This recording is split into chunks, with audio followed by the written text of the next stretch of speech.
We're Betty and Ken Foote, and today we're going to be harvesting Christmas greens, which we've been working at since the 1980s. So we'll just get on with what I'm holding is balsam, and known to the florist industry as noble fir or silver fir, because when it gets cold, it's silver on the back.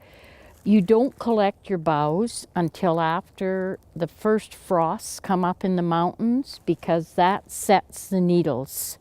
So at the end of October, if you're up high, you can begin to collect.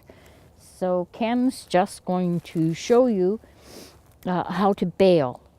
This is a hand, and in balsam it's only 3 pieces, because your hand should weigh about 2 pounds, and 3 pieces of balsam will weigh that much. So we 10 hands make a bale, and one hand goes one way, the next hand goes the other way.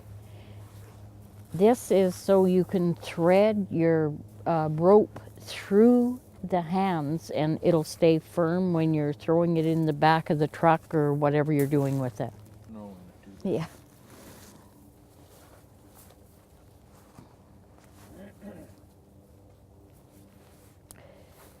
You have a knot, just a slip knot in the end of your rope, and you pull it up tight.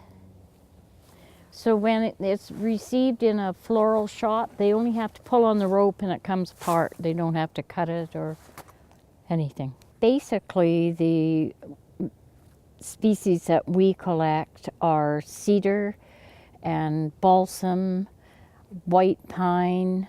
We don't do Doug fir till the very end of the season because it doesn't hold up.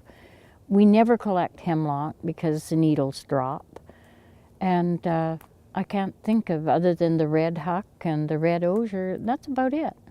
The evergreen bales, cedar, balsam, whatever your evergreens are, sell for $20 a bale. And there's 10 hands to a bale, so we're getting $2 a hand. When you give it to the retailer, he then doubles the price, so everything we sell, it's doubled when it goes to the public. Yeah, when we do cedar, Ken will tip the branches and they fall to the ground, and he'll even maybe go ahead of me a ways, and then I come along with my elastic bands and pick them up and put them together, and it's a quick way for the two of us to work together and get good production. We usually start to pick at the end of October, and by the end of October it's been very cold up in the mountain. We have to wait until we've had a few frosts to set the needles on the boughs. So we start the end of October, and by the 10th or so of December, the stores don't buy anymore. Everybody's decorated their houses, and that's the end of it. We can go home. So from probably the second week in October till the second week in December, that's our season. This is called red huck, and it's just huckleberry bushes. And when it gets very cold up in the alpine and they drop their needles, it turns bright red. This is used in all sorts of things. We use it in wreathing, and it's used in floral displays. It's really popular at Christmas time, and quite hard to get some years.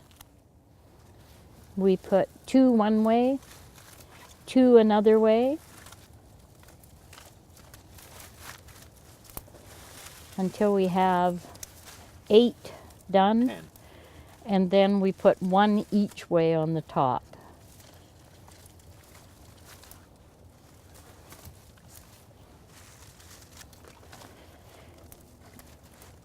And you try to make your bale as small as possible, because you're going to be hauling truckloads. So if you have huge bales, you're not going to get as much to the market as you could if you make them tight and small.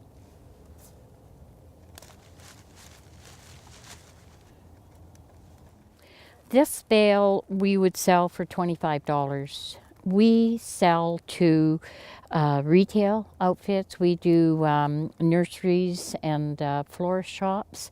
You may not get quite that much from a wholesaler if you're selling to a wholesaler, but you can pick more for the wholesaler. He'll buy more of a product. This is red osier dogwood, and it's used in the floral industry. We pick it 4 feet long because it doesn't go in floral arrangements. It usually goes in urns, and they're at the entrance to, in a hallway or at the entrance to a home, and very popular at Christmas time. We get $30 a bale, $3 a hand. There's 10 pieces in a hand, so you get 30 cents a stick for red osier. You can make good money doing that. Yeah. This is white pine, sometimes called princess pine. It should be a nice blue-green in color. The darker the green of all your evergreens, the better the quality. So you judge by color.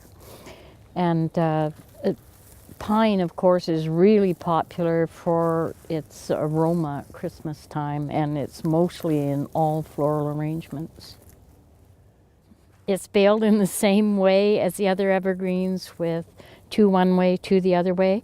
And a quick check when you're working in the woods to make sure you haven't got everything too long is just a measurement from your knee to the ground is a perfect length for evergreen boughs. All the evergreens are 20. The huck is harder to get, so it's $25 a bale. And of course the red osier, we get 30, so we like picking it. It's very simple to become a bough collector. You need very little equipment. You need elastic bands for your hands. You need baling twine is great and cheap for doing up your bales, and a pole for pruning and reaching up the tree. And actually a pair of clippers or secateurs are, certainly you must have them. And so these would cost about $20, $25. Your pole was $69. You can buy enough baling twine to keep you for a couple of years for about $50. And Staples has these big wide elastic bands that are perfect for making hands at a very cheap price. We do this just to augment our income, and we call it our fun money because we have fun collecting it and then we have fun spending it. We go south in the winter and it pays for our holiday. So